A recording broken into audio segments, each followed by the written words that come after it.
this morning to pray for each other. And I was reading in 2 Timothy 1 this morning, a verse that I love.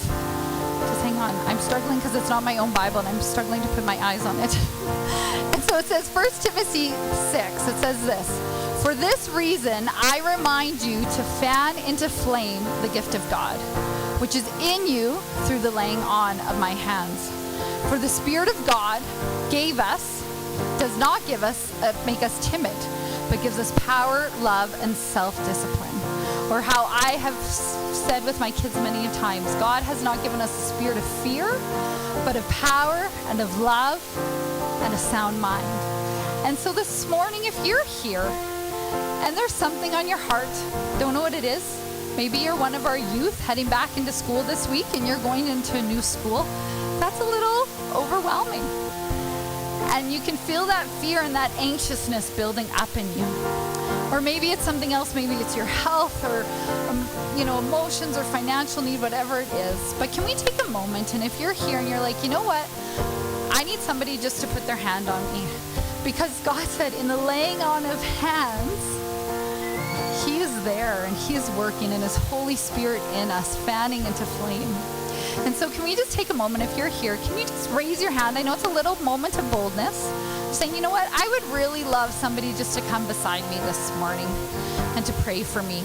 And just where you're at, if you just raise your hand, and then if you're here and just have a look around, and if you see somebody with the raised hand, can you go pray with them? And maybe you have a student beside you, and I think it's more than appropriate just to lay your hand onto them this morning, that God will bless them and keep them this coming year, and that they will go walking boldly into all that God has called them to be and to do in their school and in their area of influence this year. And let's just keep running to the Father. Beyond, He can do beyond anything that we can ever imagine. Amen.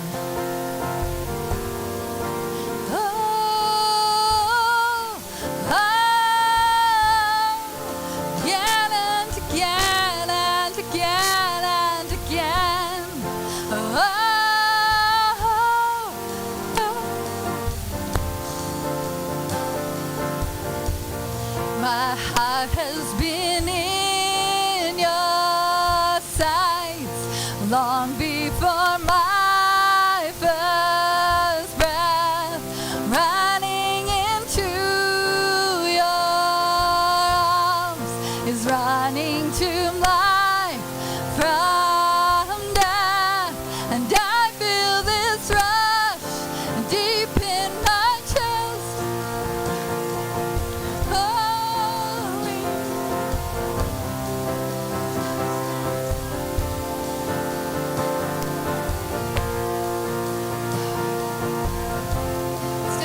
To Him again this morning.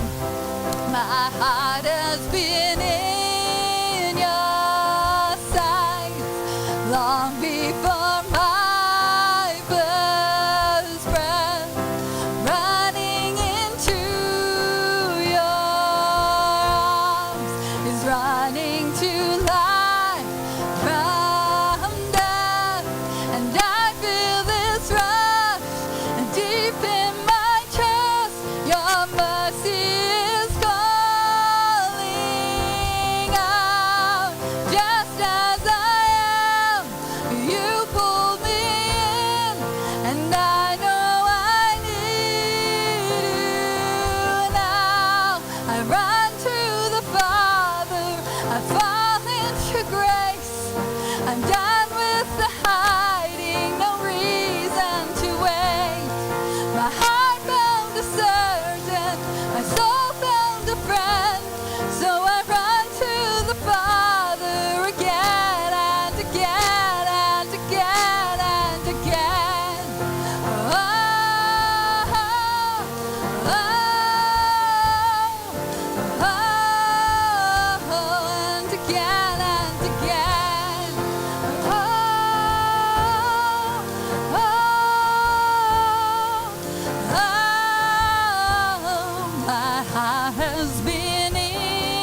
Mercy is calling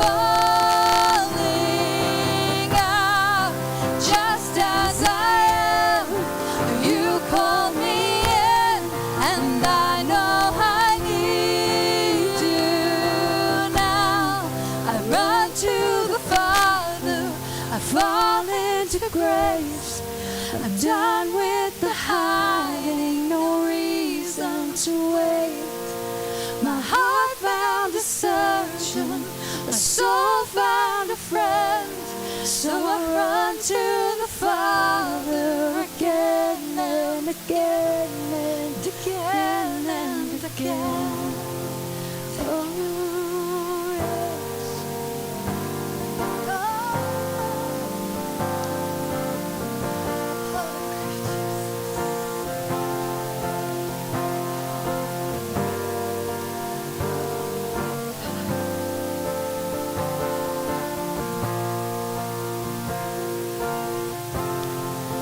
God, so we run to you again and again. God, I thank you that you are with us.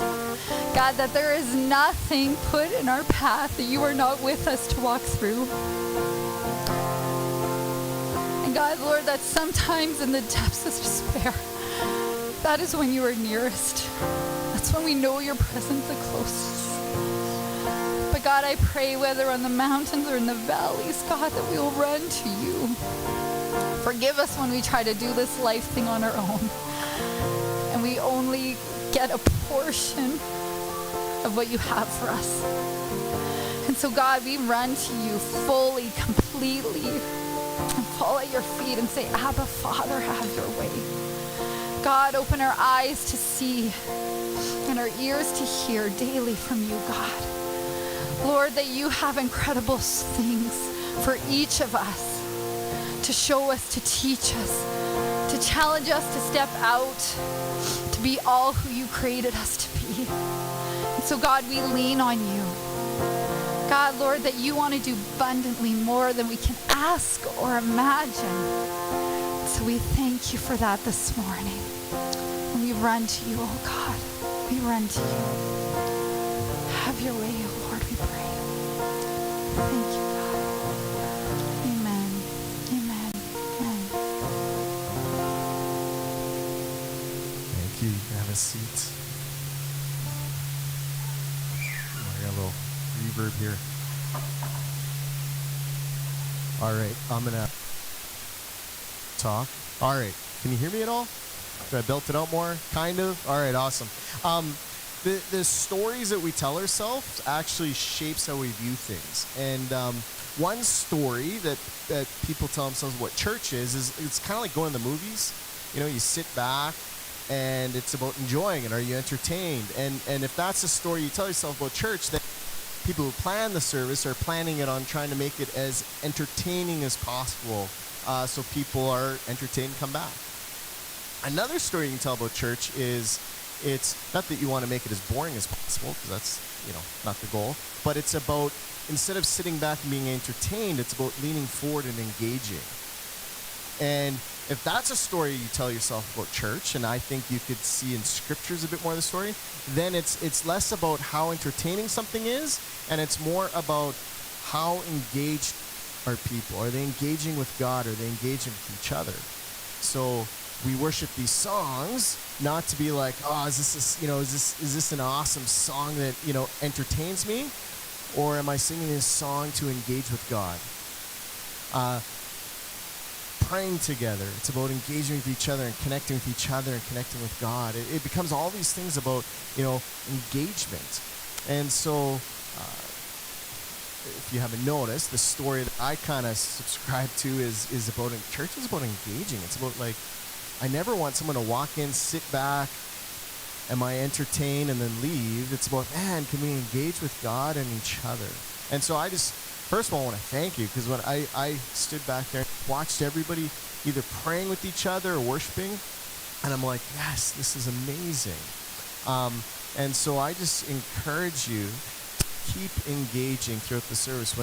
when the message comes, to engage and be thinking and processing on what's being said in the scriptures. Afterwards, coffee, to be engaging with each other and having some rich conversations.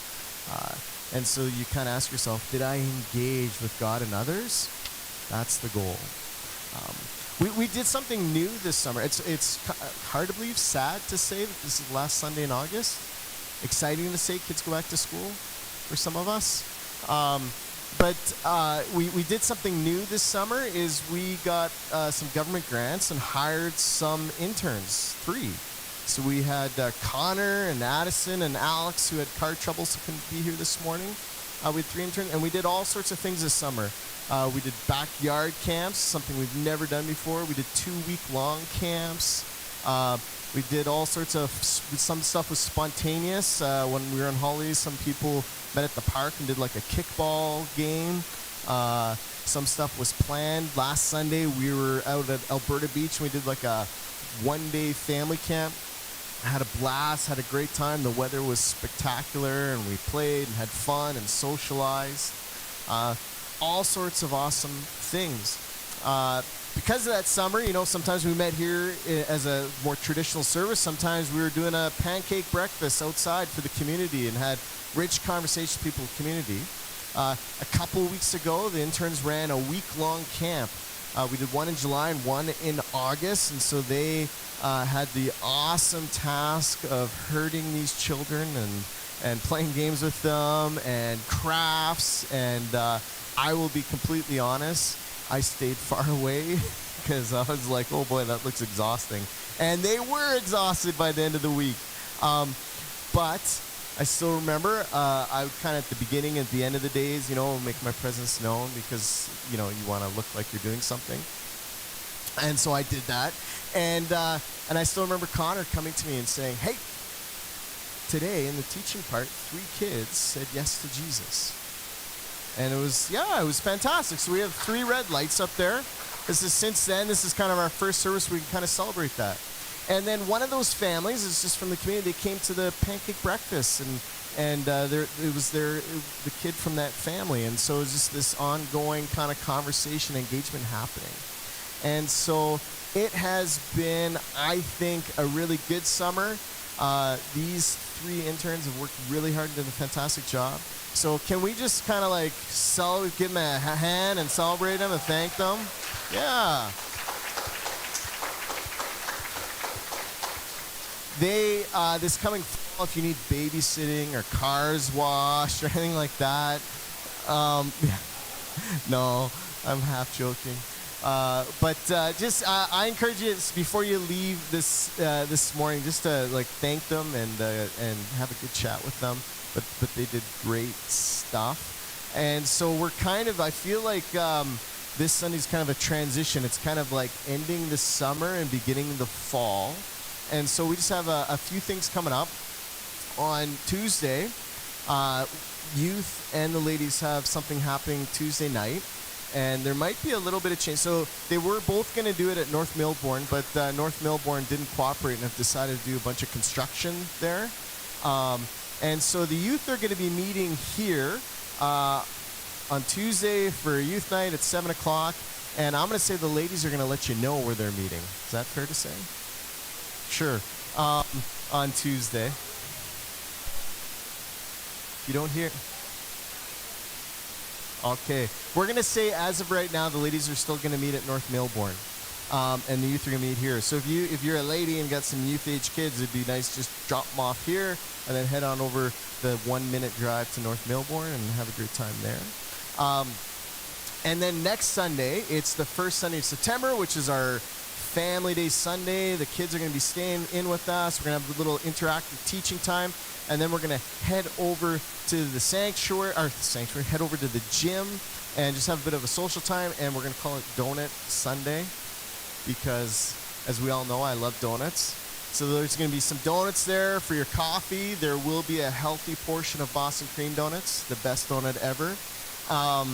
And we're going to get some nice donuts from a nice place, probably Italian bakery, not Tim Hortons. Just, step up the game a little bit. But it's going to be a fun Sunday. It's the September long weekend. So if you're in the city, you're not out of town, I encourage you to come, and we're going to have a blast. And even if you don't have a blast, there's donuts. You have a bit of a sugar high. It'll be fantastic. So on that note, I'm going to dismiss the kids. They're going to go with Pastor Carolyn and go for their the kids program. And this Sunday, yeah, come on up, slide over your tail. Connor is going to be sharing with us this morning. So Blake's excited that it's Connor, not me. So it's going to be awesome. So Connor, I'm going to hand it over to you and take it away. Perfect. Oh, it's working, Blake. It's working. Third time's the try, right? Okay. And we're trying the new technology. It does work. All right. So, as many of you know, my name is Connor. I was the intern here. And I had the privilege of working here. I got paid. And my first paid job was when I was 11 years old. Now, I had worked odd jobs in construction, and I'd worked on my family farm before this. But this was my actual first job, where I had the hours set, and I got an hourly wage. And it was the greatest thing ever. It was as a paintball rep. And a side note, 30-year-olds don't take well to an 11-year-old kid saying that they're out. I may have gotten shot once or twice on accident, more than once or twice, if I'm being honest with you, but I digress. So I got along with my boss really well, and my boss's son. So I'd oftentimes go over to my boss's house to work out with them. And as we're working out, it was in his garage, I came across these skis. And my boss looked at them, and he saw me looking at them, and he said, well, I don't really use these anymore. Connor, would you want them? And I looked at them, and I think to myself, well, I got a ski trip coming up. It's my first time going skiing. It'd be awesome to have my own skis. And so I say, yeah, that would be amazing. And so he gives them to me. Well, this made me all the more excited. I mean, this trip was being hyped up the year before by I forget what grade it was. I think it was grade 6. And I was looking forward to it. I was jazzed. And so I get these skis home, and that's all I'm thinking about for the rest of the summer. And fall comes around, and this is bubbling up in my heart, and I'm excited. And my confidence at this point was just going through the roof. I mean, I'm telling my friends, I'm going skiing. I got my own skis. It's going to be great. So the day finally comes, and I go, and I'm on the school bus, and I'm driving down there, and I'm with my friends, and we're talking about how we're going to hit all of the slopes. We're going to hit every single one, and it's going to be great. Now, keep in mind, this is my first time going skiing. So, yeah, let's do it. Black Diamond all the way. So we started on the bunny hill, and, I had gone through lessons for like a half hour, and I'm going down, and it's perfect. I'm riding the powder. It's the wind in my hair. I'm loving it. It's a gorgeous day out. And I think this is the greatest thing ever. I'm the best skier in the world. And so we decide we're gonna go on a little bit of a harder one. And so we go up the ski lift, and at this point, I mean, I'm looking down, and we're high up there.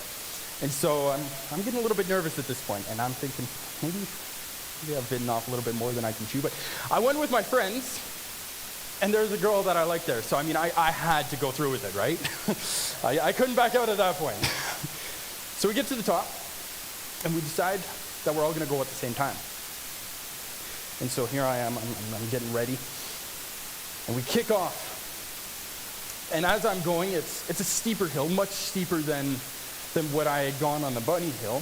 So I'm picking up speed. And I do what they call the pizza. I don't know if anyone's ever done that. I mean, it's what the cool kids called it. So I was doing the pizza to try and slow down, but I'm looking, and this path is kind of going more narrow. It's kind of looking like this, right? You got to kind of curve with it. And I'm looking at these trees, and these trees they're like staring me right in the face. I'm thinking these trees would really hurt if I hit them. And so I'm picking up speed. It's steeper, and I'm starting to wobble a little bit. I'm getting real nervous at this point. I'm looking at these trees, and all of a sudden, these trees that were so far away, they're coming close. I'm looking, and all of a sudden my skis start to steer into it. I'm going to hit these trees. And wouldn't you know it, I go smack right into the tree. I go down, I'm laying down on the ground looking up. I think at this point I've broken all of my limbs. I'm done. A teacher comes up and he looks down at me. You all right? I look at him like, I think so. So he picks me up, he dusts me off, and he says, well, you look all right, a little bit scraped up, but you're good to go again. So I get back on. I start going down the hill again. At this point, I'm kind of riding the pizza the whole way down, but I made it to the bottom. And I made it without falling again. I want to talk to you today about a man named Josiah. Now, Josiah was born into a lower income family, but he's born into a loving family. He had a father and a mother, and his father and his mother did what they could. His mother taught him the word and taught him to fear God. And Josiah, while he didn't have a lot of money, thought he was the best thing ever. His dad worked in construction, and his mom stayed home. Well, the years go by, and Josiah plays with his friends, and he turns 12, and his dad, to relieve some of the burden on him, takes him to the construction job that he was working. Now, Josiah's dad at this point was working for a boss who wasn't the most reputable man. He was oftentimes cheating him out of money, saying that problems were arising, and Josiah's dad has to pay for these out of his own pocket. So his dad would have his paycheck cut short. So he's constantly working these hours to try and build up these savings for his family to protect and provide for them. So Josiah comes along and starts to learn about construction. And his mom is left home alone, and eventually tragedy would strike. And Josiah's mom would get sick, grievously so, and pass away.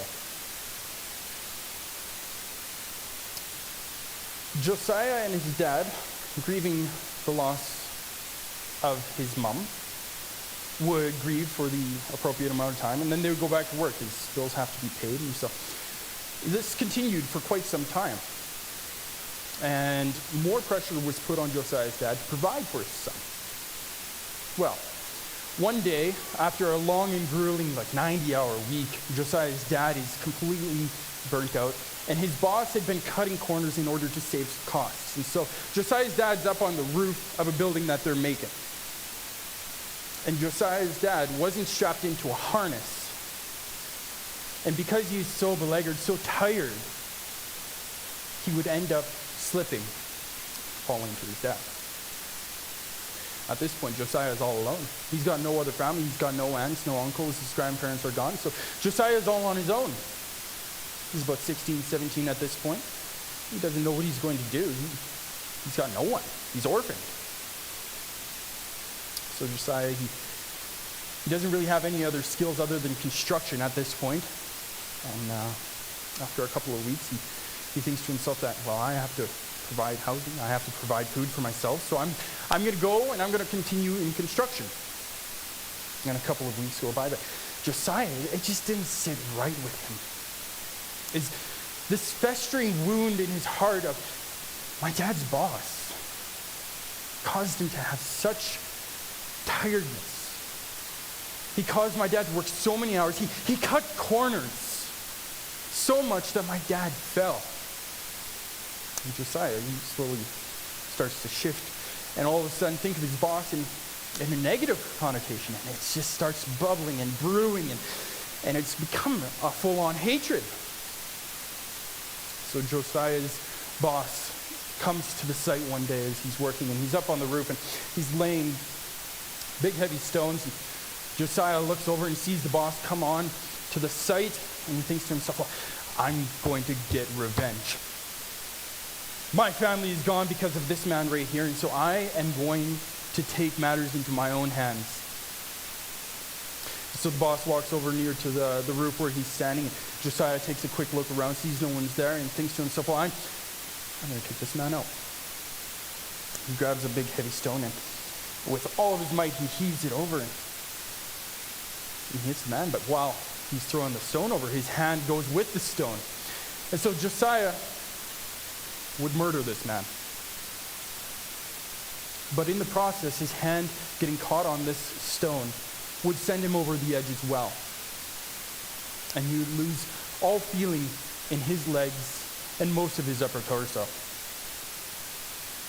Now, he pleaded ignorance that he fell, it was an accident, and he was acquitted of this by the investigators. And having no family, having no way to provide for himself, he was set on a mat near the temple, where he would beg and plead for just some money, some food. So, Josiah is there for years. He's sitting there on his mat as people walk by. They're going to the temple, and people would have pity on him and give him food. They would give him money. And all the while, he's thinking to himself that my own sin, my own heart caused me to murder this man. And in that process, I would become crippled. Now, a quick caveat here, because it's important to note that I'm not saying that sin leads to grievous wounds. The predominant way of thinking in the Old Testament and at this point of history was that if something bad happens to you, it's because God is punishing you. And if something good happens to you, it's because God is rewarding you. Now, that was a faulty way of thinking, and the book of Job in the Old Testament completely flips this on its head when God himself says that Job is blameless. So that's not what I'm trying to get at. I just want to put that there. But Josiah has this heart posture that he's the one who caused his own affliction.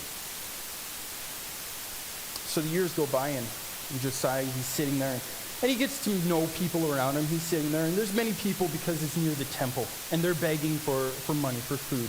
And so he's with all these other cripples and sick, and he sees people come, and he sees people go. He makes friends, and he gets to know the entire surroundings and the culture of this place.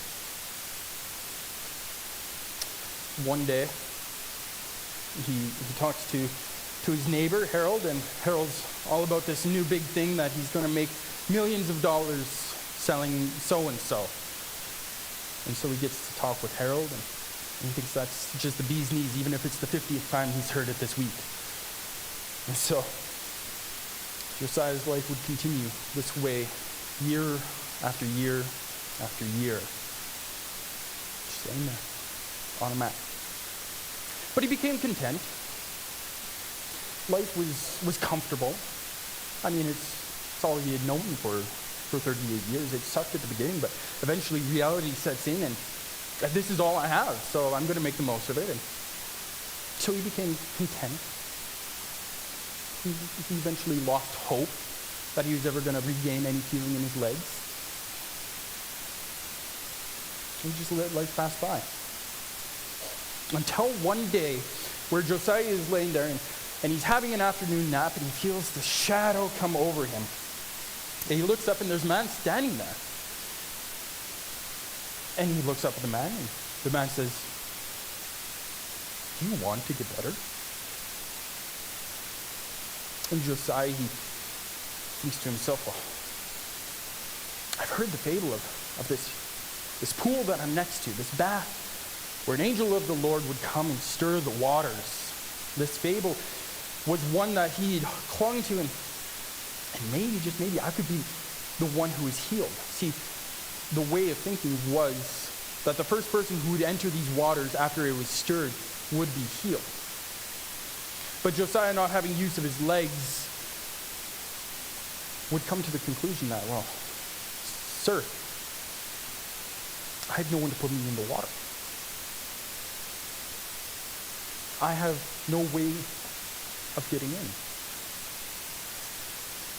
And so the man, he's still standing there as all of these thoughts go through Josiah's mind.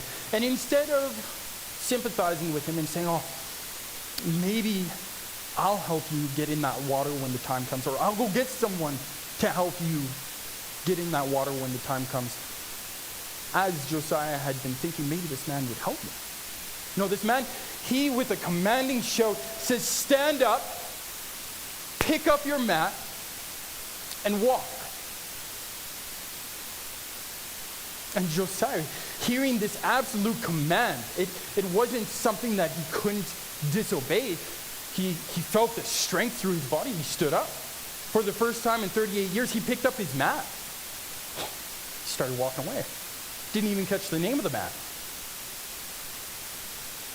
So Josiah, he's thinking, I'm healed. But having use of his legs again made him think of all those years back where he had committed murder. This is still festering, so he makes his way to the temple. And as he's on the way there, the Pharisees, the priests, they see him walking with a mat, and they stop him and they say, what you're doing is unlawful. It is the Sabbath. Why are you carrying your mat? And Josiah says, well, the man who healed me told me to pick up my mat and walk. And the Pharisees would ask, well, who's this man? Josiah says, I don't know. So he continues on his way. He goes to the temple he lived beside for 38 years. He had never stood in the midst of. And he would come, and as some commentators would say, was repenting and praising God, where he would then be visited by the same man who healed him, Jesus of Nazareth. And Jesus would come, and he would say unto this man, look, you are healed. Now go and sin no more, lest something worse befall you. See, what I just did was a dramatization of a story found in John 5, verses 1 through 15, which we're going to go through it together. I have it on the screen behind me. And this story, it was embellished. It wasn't actually factual, but I wanted to illustrate what would be going through this man's mind, perhaps, if this was played out before us. And so John 5, starting at verse 1, says this. Sometime later, Jesus went up to Jerusalem for one of the Jewish festivals. Now there is in Jerusalem, near the sheep gate, a pool, which in Aramaic is called Bethesda, and which is surrounded by 5 covered colonnades. Now I didn't know what a colonnade was, so I'm going to take a pause right here. And this is actually what a colonnade looks like. So if you can imagine, there's a whole bunch of sick and injured people all lined up on these. And there's 5 of these, 4 surrounding the pool. And there's actually 2 pools. So there's also a colonnade in the middle of it. And so you can imagine this man, he's in one of these, and he is surrounded by these sick and injured people. Here, a great number of disabled people used to lie. The blind, the lame, the paralyzed. One who was there had been an invalid for 38 years. When Jesus saw him lying there and learned that he had been in this condition for a long time, he asked him, "Do you want to get well?" "Sir," the invalid replied, "I have no one to help me into the pool when the water is stirred. While I am trying to get in, someone else goes down ahead of me." Then Jesus said to him, "Get up, pick up your mat, and walk." At once, the man was cured. He picked up his mat and walked. The day on which this took place was a Sabbath. And so the Jewish leaders said to the man who had been healed, "It is the Sabbath. The law forbids you to carry your mat." But he replied, the man who made me well said to me, "Pick up your mat and walk." So they asked him, "Who is this fellow who told you to pick up and walk?" And the man who was healed had no idea who it was, for Jesus had slipped away into the crowd that was there. Later, Jesus found him at the temple and said to him, "See, you are well again. Stop sinning, or something worse may happen to you." The man went away and told the Jewish leaders that it was Jesus. who made him well. So just to give you a little bit of an illustration of where this man went, we see and the walls of Jerusalem there, the pool of Bethsaida, and the North Temple wall. So he would have made his way to the temple there. He would have been stopped somewhere in the midst there with the Pharisees, who on the Sabbath would have been at the temple. So, what is the significance of this passage, and how does it relate